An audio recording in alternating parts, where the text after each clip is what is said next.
Good afternoon, colleagues. Good afternoon. We have another government meeting. We will talk about ensuring technological sovereignty in the field of communication services. But before that, of course, I would like to listen and ask Vladimir Medinsky to share the results of his trip and negotiations in Istanbul. Mr. Medinsky, please. Mr. President, colleagues, I would like to report that the Istanbul negotiations were held in a bilateral format. The negotiations took place in a TTAT format for more than 3 hours, with the participation of all members of the delegation. The working language was Russian.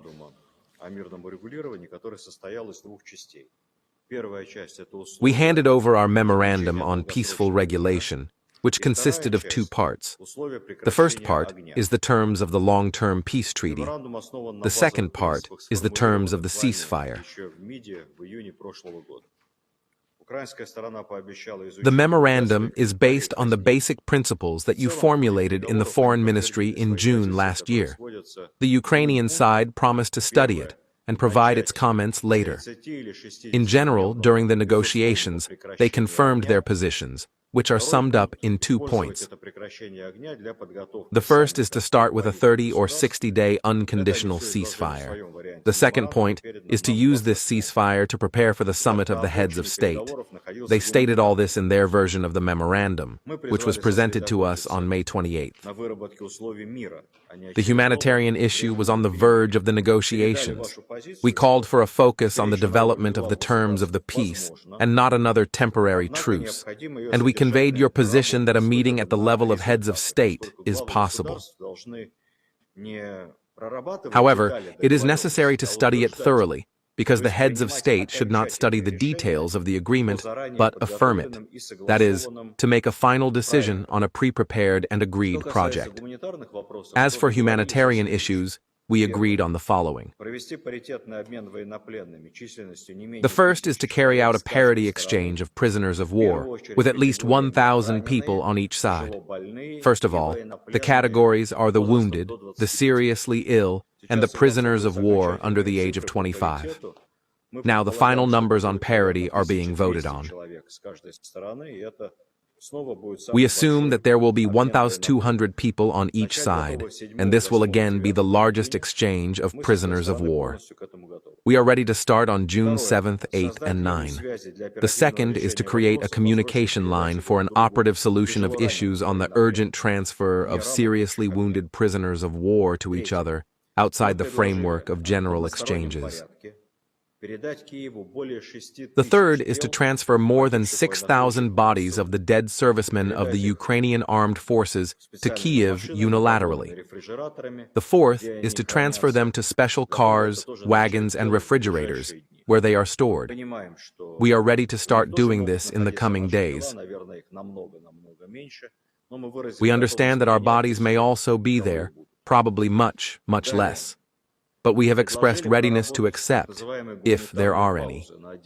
Further, we have proposed to work out the so-called humanitarian pauses on separate sections of the front for 2 to 3 days to collect the remains of the servicemen of the Ukrainian armed forces, because it is impossible to do this without stopping the fire.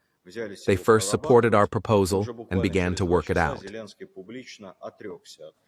In just 2 hours, Zelensky publicly withdrew from the proposed agreement. Nevertheless, we are ready to return to it. Finally, the Ukrainian side has given us the list of 339 children allegedly kidnapped in the territory of Ukraine. Here is the list. We have taken it into operation. We have a mechanism. It works under the authority of the child's rights.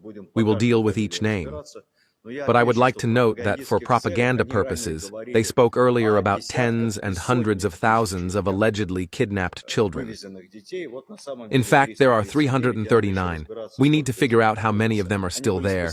They were rescued by our soldiers, taken out from under fire. We need to figure out how many of them are with us, and how many, as practice shows, are later found somewhere in Europe. This is how effective channels of interaction have been established for all humanitarian actions. As for the rest, the ball is in their court. The report is over. Thank you. Thank you. Mr. President, how do you assess the results of these negotiations? Thank you, Mr. President. Colleagues, Vladimir Vladimirovich spoke about the main results.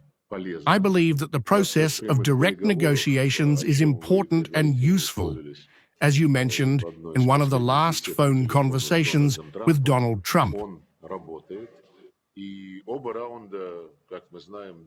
It works, and both rounds, as we know, have given concrete results, including the exchange of POWs. And now, as the head of our delegation, Vladimir Vladimirovich Medinsky said there are additional agreements on a new, no less major exchange, and not just the exchange of POWs in an equal proportion, but also the transfer of seriously wounded, sick, and the return of the bodies of the dead. I believe that under all circumstances, it is always better to have a channel of communication. This allows us to solve, first of all, humanitarian issues, and it is precisely the coordination of counter-humanitarian steps as a gesture of goodwill, as a measure of strengthening trust, which is probably necessary at this stage, especially since, as I have already said, there is a real movement forward. In light of what has just been said about the proposal for a short 2 or 3 day pause in order to collect the bodies of the dead in certain areas of the combat line of contact, perhaps there are still wounded there. I believe that this is simply the most rude mistake of the regime in Kyiv.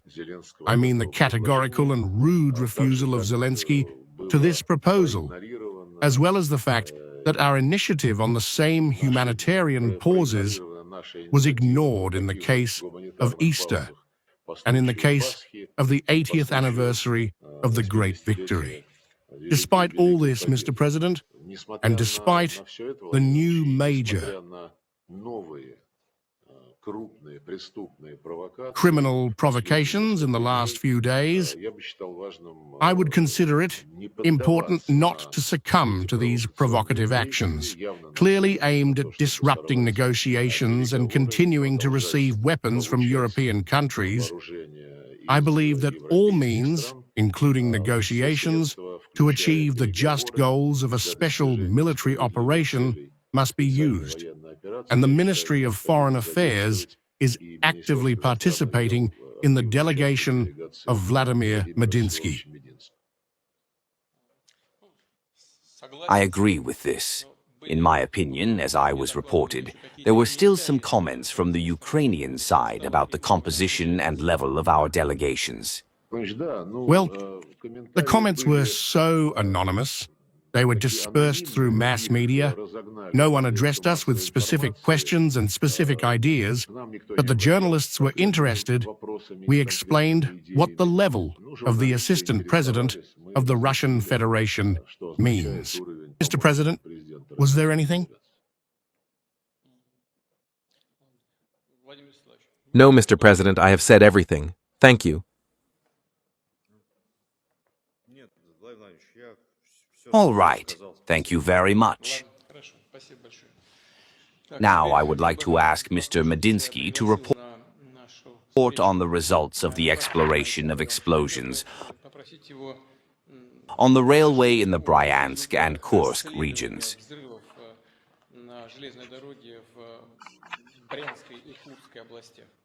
Mr. President, please.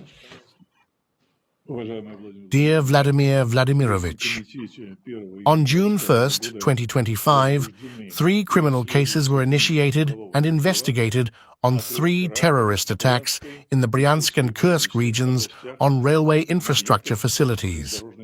As a result of these terrorist attacks, passenger and cargo trains collapsed. Civilians and railway workers were killed and injured.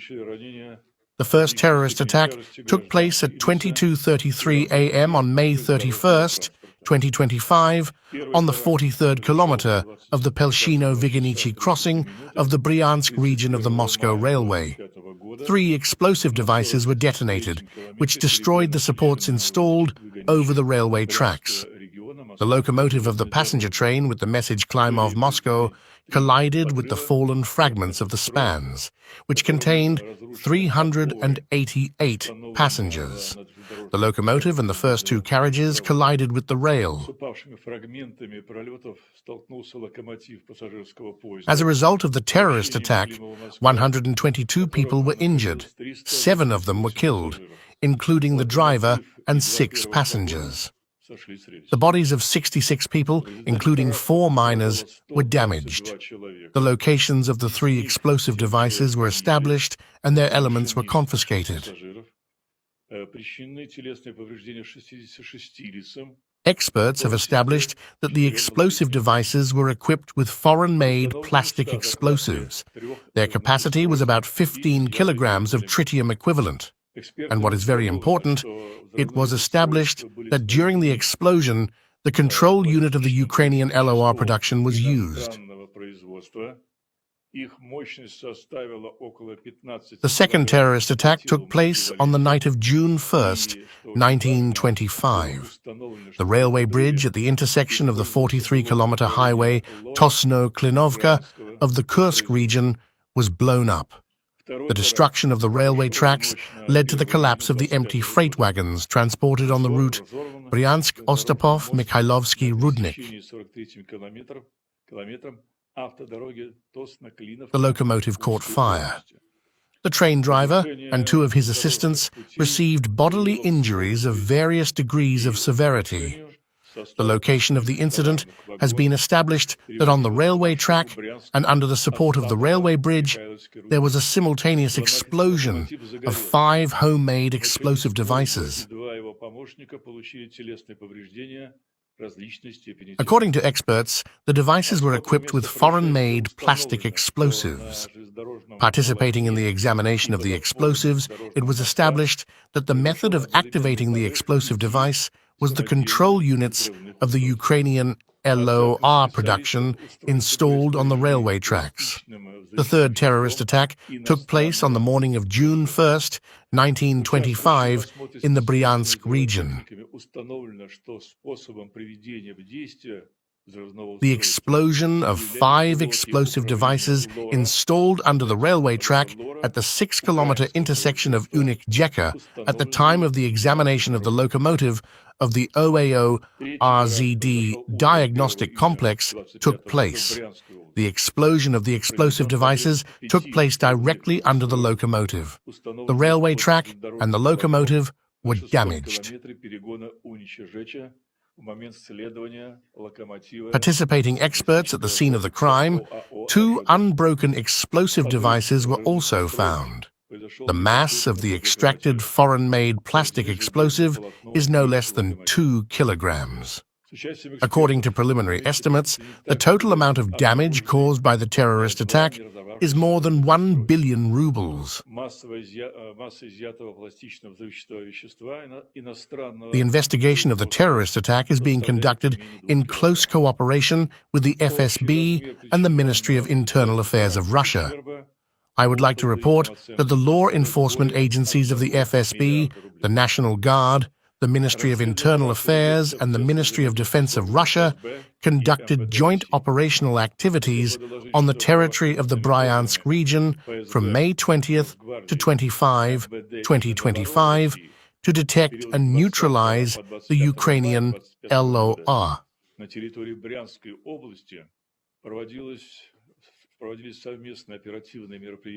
During these events on May 22, 2025, a cache was found in the Mykyshevo region, which contained 13 kilograms of plastic and blocks of the Ukrainian LOR management, which are used by the special services of Ukraine. At the scene of all 3 terrorist attacks, the same professional method of installing explosive devices was used, as well as the plastic explosive of foreign production and the blocks of the Ukrainian LOR management.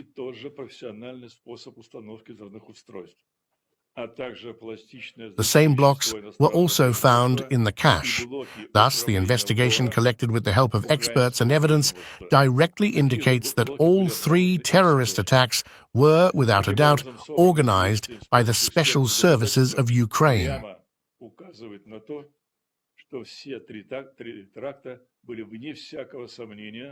The investigation continues to establish all the perpetrators and organizers of the terrorist attacks. That's all. Thank you very much. Mr. President, I would like to say a few words on the discussion of the first part of our meeting today, and then we will move on to the second part. First of all, I would like to ask the government and regional authorities to take all necessary measures to help the families of the victims.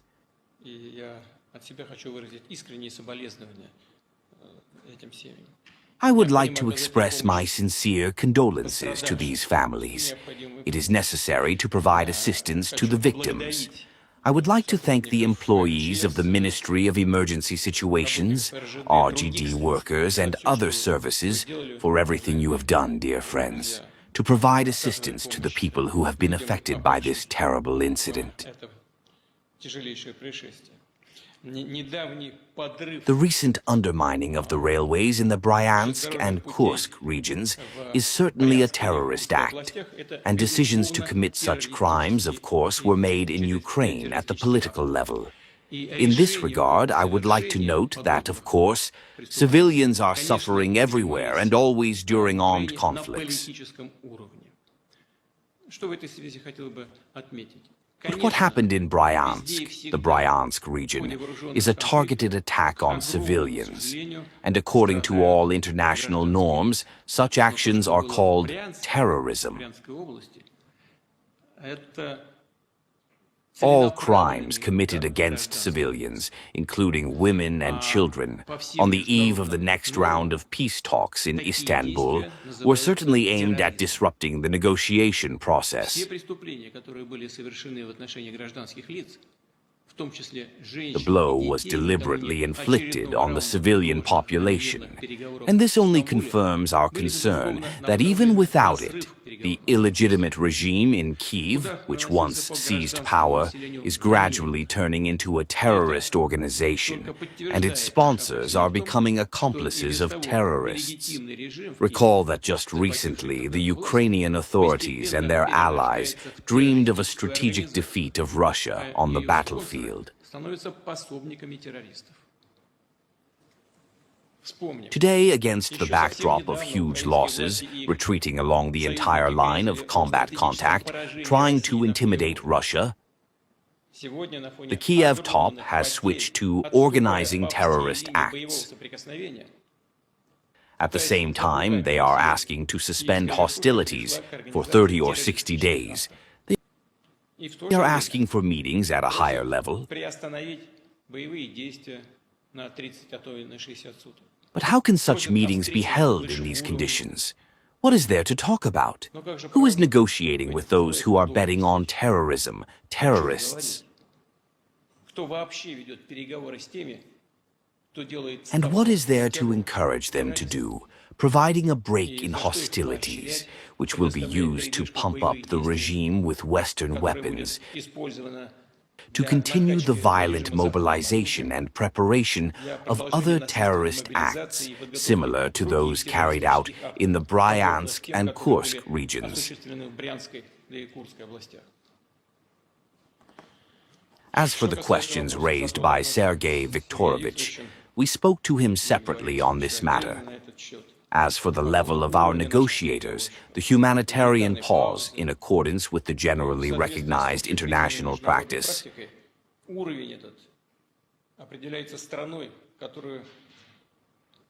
this level is determined by the country represented by certain people. Only those people, those experts, those who have unconditional authority and high level of competence. What authority can be possessed by the head of a completely rotten and corrupted regime? This is talked about all over the world.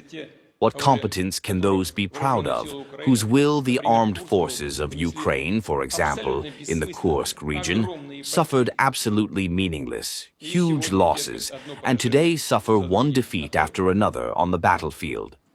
Apparently, we are dealing with people who not only possess any significant competence, whatever it is, but also elementary political culture.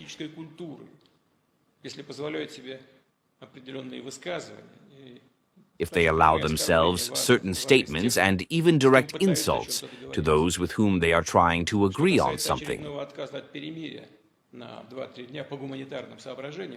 As for the next refusal to truce for 2 to 3 days on humanitarian grounds,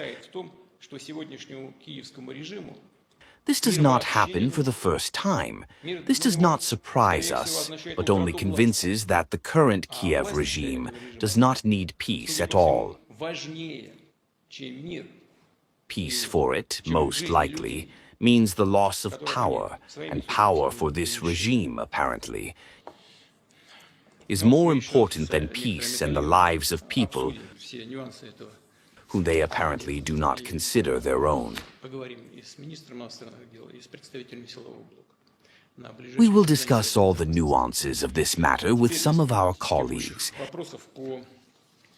and we will talk to the Minister of Foreign Affairs and the representatives of the security forces at the next meeting of the Security Council.